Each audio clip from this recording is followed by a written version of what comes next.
Copyright fair use notice. All media used in this review, such as video, music, characters, images, etc., is used for commentary, parody, and review only. All media used belongs to the respected owners and companies.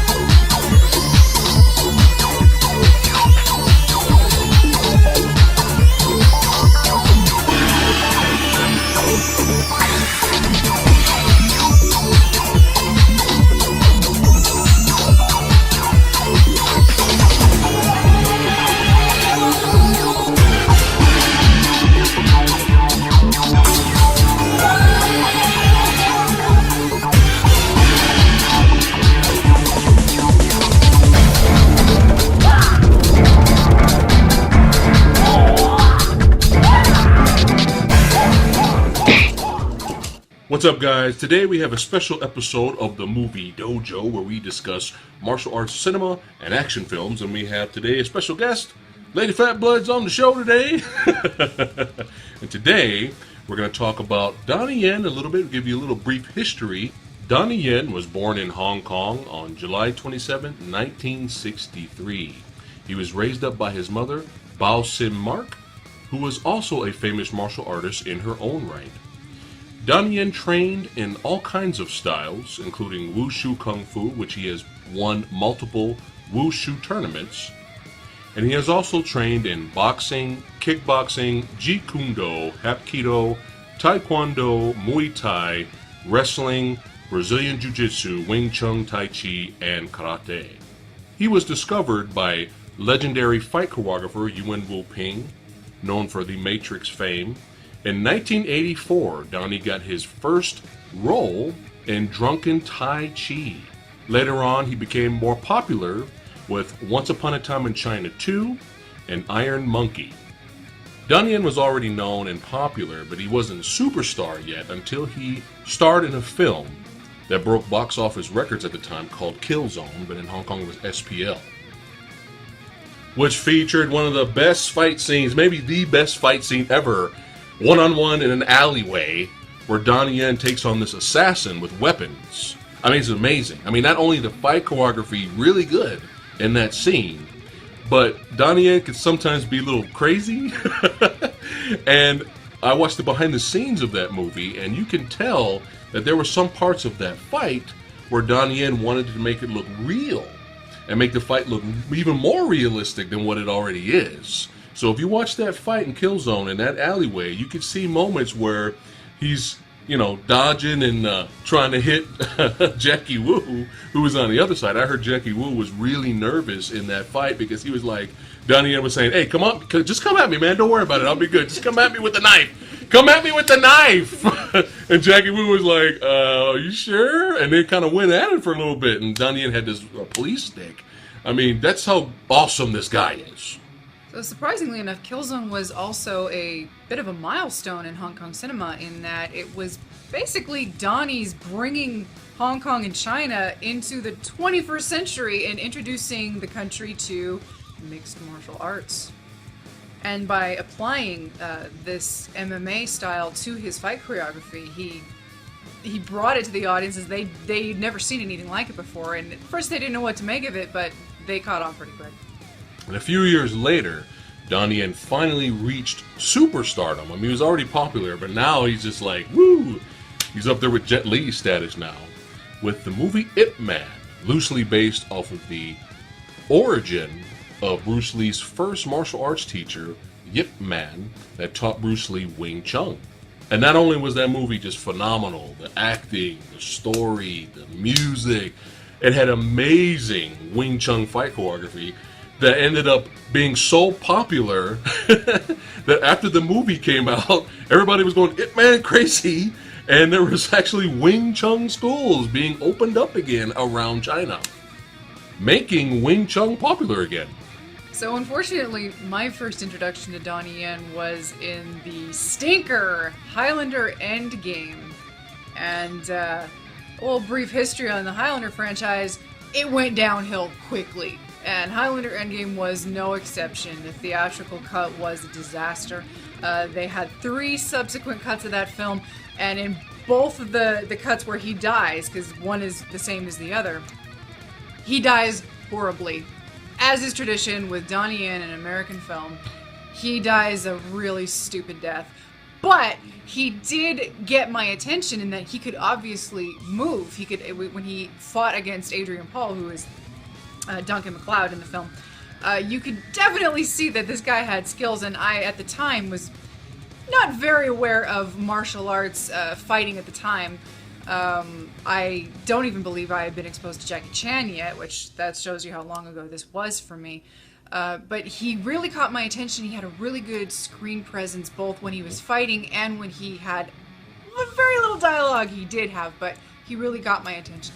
So then Donnie was asked to be the fight choreographer for Blade 2, and I love Blade 2. It's one of my favorite comic book movies of all time.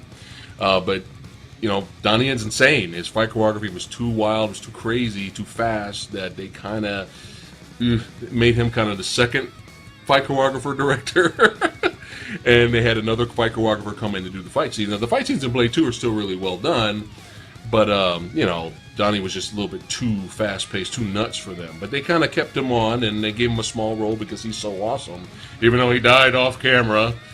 Lame again, another lame death. And then Donnie Yen went off to be in the awesome, critically acclaimed, Academy Award-winning Shanghai Nights, where he had an awesome fight scene with Jackie Chan that was cut. Why? If you watch the deleted scenes in that DVD, their fight at the end was longer, okay? Jackie Chan and Donnie Yen are on the ground fighting each other while dodging a Gatling gun. Why was that cut from the movie? I don't know, but who gives a shit? Because it's fucking Shanghai Nights, okay? Fuck that movie. So obviously, Donnie Yen's American career wasn't going anywhere, but it was a blessing in disguise, because if he didn't fail here, Through no fault of his own. right, we wouldn't have had him going back to the motherland, Hong Kong, and just changing the industry and just changing Hong Kong action fight choreography for the better, giving us some of the best films in Killzone and Ip Man. But like all other action stars, you know, they're gonna make some stinkers. They're gonna have some average films. So after Ip Man, Donnie Yen's career was kind of a mixed bag. He made movies that ranged from fun to underwhelming to average to underrated to overrated and complete pile of shit. Fuck Iceman. Fuck that movie. That movie fucking sucks. Don't even watch Iceman to see how bad it is, okay? Fuck that movie. So me, being the biggest Donnie Yen fan in the world, been kind of let down. I've been getting Donnie Yen blue balls here, okay? Like, oh, they're good. Oh man, that's awesome. I mean, that's what I've been getting for his last couple of movies, you know? Fuck Iceman. So when I saw the trailer for Kung Fu Killer, I was like, oh man, this looks like Donnie's going back to his roots a little bit here. I mean, I can't expect too much. When this movie came out in 2014, Donnie Yen was 51 years old, I believe. So I can't really expect too much from the guy. The guy's already a legend. He's done so much for the industry. But I still have my fingers crossed, you know. I just make a movie. Just give us some quality, damn it. Please. So now let's jump into the review of Kung Fu Killer, and then we're going to give you the good, we're going to give you the bad, and we're going to give you the badass. Here's a quick plot synopsis. A martial arts instructor from the police force gets imprisoned after killing a man by accident. But when a vicious killer starts targeting martial arts masters, the instructor offers to help the police in return for his freedom. First up, the good. Kung Fu Killer was a bit of a pleasant surprise. I don't want to say that I was expecting anything at all when I went into it. It's a glorious little throwback to old school Kung Fu. The plot is nearly beat for beat something you could pick up in a Shaw Brothers film from the 70s and 80s. And in that respect, it was kind of nice having to, you know, yeah, it's very simple. If you're going in expecting this awesome extravaganza and this wonderful story, you're gonna be a little, you know, disappointed, but it was actually pretty fun. I mean, while watching this movie, I was kind of giggling a little bit. I was giggling. I giggle. All right. So I was watching the movie, and then all of a sudden, it was kind of like, wow, this feels like old school, but in a modern day setting. I mean, it's the evil master showing up, and you have learned the kicking style of the dragon technique. I will use my, dragon strikes of the Monkey King with crab style. I mean, it wasn't that ridiculous and over the top, but it was very similar in the setup. Just this evil villain with very little reason to be evil, really. It's a small reason. But he's just going around, I want to see who's the better fighter, and we're going to fight to the death. I mean, that's old school. And there's all kinds of little cameos here and there. I mean, David Chang, old school Shaw Brothers veteran, was like the butcher serving meat at a booth. And then on the TV set in the background was Jackie Chan's drunken master. And on this TV in the background, we had Larkar Leung, who was the martial arts teacher of Gordon Liu for 36th Chamber of Shaolin fame, for you Gordon Liu fans out there. And there was one particular fight where the main villain fought the grappler guy technique in his apartment, and he just happened to have a Bruce Lee poster on in the background. Now for the bad. So initially, I was a little concerned with the camera work.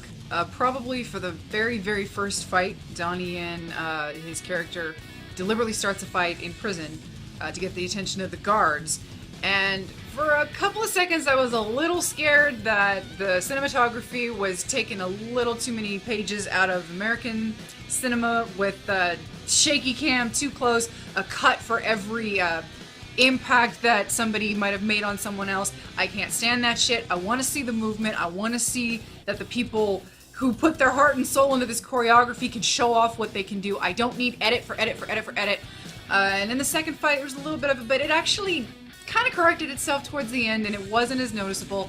And unfortunately, the end fight that was very well done was very much nearly ruined by some really shit CG trucks. And I can't get into it as to what exactly I mean by that, but if you watch it, you'll know exactly what I'm talking about, and it's very jarring. It almost ruined it, but it didn't. But it was not great. And now for the badass. I'm tired of saying this. Damn it. But I can't help it. This movie is not up to the Raid standards, or the Raid 2 standards. It's just not as awesome as that, The Raid and Raid 2 has kind of set that bar for fight choreography and stunts, guys. And I keep saying it, a lot of my reviews and upcoming stuff that I'm watching, it's just like, damn, it was good, but it's not the Raid 2. Man, that was well done, but it's not the Raid 2. And I'm tired of saying that, but I can't help it. It's the truth. But luckily, the fight choreography that's in this film is very well done. And we have some good weapons fighting. At some point, the villain says, screw it, I'm going to kick your ass with a fucking box cutter, okay? It's nuts. So it's like, what? Did this fool just rip out a box cutter? What the hell? And that was awesome. But I think fans might be a little bit disappointed that Donnie Yen really didn't fight as much. He had the prison fight in the beginning, a little scrimmage in the middle, and then he was there for the end battle.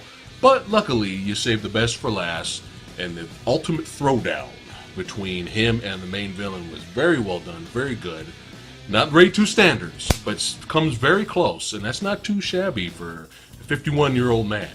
And during the finale scene, basically the whole point with Donnie Yen's character is that he accidentally killed a man trying to prove that he was the best in what he was doing, being this martial artist, this dedicated, hardcore martial artist. He accidentally killed extremely popular martial arts film critic, Bay Logan. He had a cameo in the movie.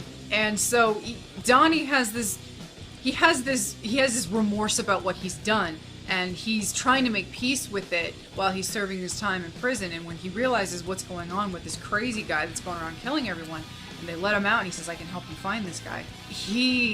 When he finally unleashes his true self, there's this moment towards the end of the fight where you see the bloodlust in his face. It was really good acting from Donnie in the middle of this fight where you just see him just like, it was good. It was good stuff. I mean, he was going Sith, okay? You can hear the Emperor's music. Oh. But still, it was a great fight to the film.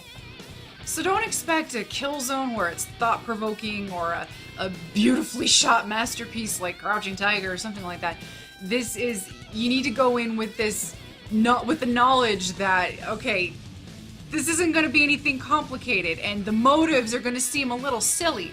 But if you're aware of the old school cinema back in the day, it's a little bit easier to stomach. And so for my rating, I would have to say, if I didn't know anything about Hong Kong cinema and the old school stuff, the Shaw Brothers, I probably would have given this a 3 based on it's easy to follow and the fight choreography is well enough. But knowing what I know and understanding what wire fu is, because these fights are wire enhanced, these are not raid style where everything looks pretty realistic. A little bit. Just a little more exaggerated than what you'd usually get. Not too much wires. Right. Just a little. There is enough wires so that it's noticeable, but knowing what I know, this movie gets a 3.5 from me. So after the abysmal Iceman, fuck that fucking movie! It was just so nice to have quality again. Damn it all. We had good fight scenes. Donnie was great as ever. So for me, I give Kung Fu Killer 3.9 out of 5 ninja stars. So that's it for today's episode of the Movie Dojo. Let us know in the comments below what you thought of Kung Fu Killer. One of Donnie Yen's best, or one of his worst. And if you're curious on what Donnie Yen is doing in the future, there's a couple of projects coming up. He will be starring in Crouching Tiger, Hidden Dragon 2, directed by Yuen Wu-Ping, which I have, decent high hopes for. And he's doing a third Ip Man movie, fighting against Mike Tyson, yes. Which I heard Donnie Yen injured Mike Tyson on set already. Donnie Yen's just a badass, okay? He's a badass. But no, Mike Tyson's cool, but he's in the film. And the biggest news of his career recently is that he will be starring in Star Wars Rogue One, movie coming out soon. Will he be the Jedi or Sith that we really want him to be? Or will he be the Sean Bean of Star Wars Rogue One? We'll have to find out.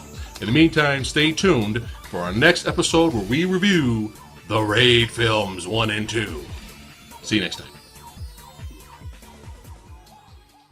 Fuck Iceman! Fuck that movie! Let it go, man!